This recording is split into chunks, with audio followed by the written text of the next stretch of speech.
Mankapur police ठाण्याच्या हद्दीत नागरिकांच्या समस्या थेट ऐकून त्यावर तात्काळ तोडगा काढण्यासाठी तक्रार निवारण शिबिराचे आयोजन करण्यात आले। शनिवार 7 फेब्रुवारी रोजी सायंकाळी मानकापूर पोलीस ठाण्याच्या परिसरात सहाय्यक पोलीस आयुक्त अभिजित पाटील यांच्या नेतृत्वात तक्रार निवारण शिबिराचे आयोजन करण्यात आले। या शिबिरात परिसरातील स्थानिक नागरिकांनी विविध समस्या मांडल्या।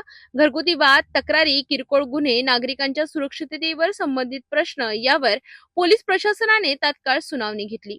शिबिरादरम्यान अनेक तक्रारींचे तिथेच निवारण करण्यात आले, तर काही प्रकरणांमध्ये पुढील कारवाईसाठी सूचना देण्यात आल्या। याबाबत माहिती देताना मानकापूर पोलीस ठाण्याचे वरिष्ठ पोलीस निरीक्षक हरेश काळसेकर यांनी सांगितले की नागरिक आणि पोलीस यांच्यातील संवाद अधिक मजबूत करण्यासाठी अशा प्रकारची तक्रार निवारण शिबिरे भविष्यातही आयोजित करण्यात येणार आहे।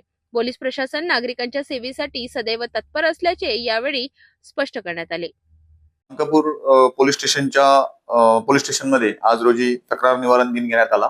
माननीय पोलीस आयुक्त श्री रवींद्र सिंगल सर यांच्या संकल्पनेतून संपूर्ण नवी नागपूर शहरामध्ये तक्रार निवारण दिन हा प्रत्येक पोलीस स्टेशनमध्ये आयोजित करण्यात येतो आणि यामध्ये एसीपी सहाय्यक पोलीस आयुक्त आणि त्याच्या वरील दर्जाचे हे सर्व अधिकारी वेगवेगळ्या पोलीस स्टेशनमध्ये जाऊन त्या ठिकाणी स्वतःहून जातीनिशी हजर राहतात आणि पोलीस स्टेशनला ज्या काही विविध तक्रार अर्ज किंवा तक्रारी प्राप्त आहेत त्या जलद गतीनं त्यांचा तक्रारींचा निपटारा करण्यासाठी किंवा त्याच्यावर नागरिकांना न्याय देण्याच्या अनुषंगाने किंवा नागरिकांना मदत करण्याच्या अनुषंगाने जे काही चांगलं सोल्युशन काढता येईल त्या अनुषंगाने वरिष्ठ दर्जाचे अधिकारी प्रत्येक पोलीस स्टेशनमध्ये जाऊन बसतात। आज रोजी माननीय सहाय्यक पोलीस आयुक्त अभिजित पाटील सर जे क्राईमचे सहाय्यक पोलीस आयुक्त आहेत ते आज या ठिकाणी सकाळपासून येऊन बसलेले होते आणि सर आत्ताच गेलेले आहेत।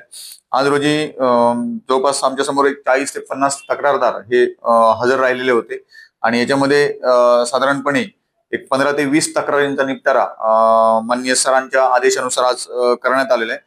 त्यामध्ये नागरिकांच्या काही कौटुंबिक डिस्प्यूट होते, काही जमिनीच्या वादाबाबतच्या तक्रारी होत्या, त्यानंतर काही इतर स्वरूपाच्या तक्रारी होत्या। या सगळ्या तक्रारी सरांनी व्यवस्थितरित्या ऐकून घेतलेल्या आहेत। तक्रारदार आणि विरोधक या दोघांशी साहेबांनी या ठिकाणी चर्चा केली आणि आम्हाला देखील त्याच्यामध्ये त्या तक्रारदाराच्या अनुषंगाने काय कारवाई करायची याच्या सूचना दिलेल्या आहेत आणि त्याप्रमाणे आम्ही पूर्तता करत आहोत आणि आज फार चांगल्या पद्धतीनं या ठिकाणी तक्रारींचा निपटारा करण्यात आलेला आहे।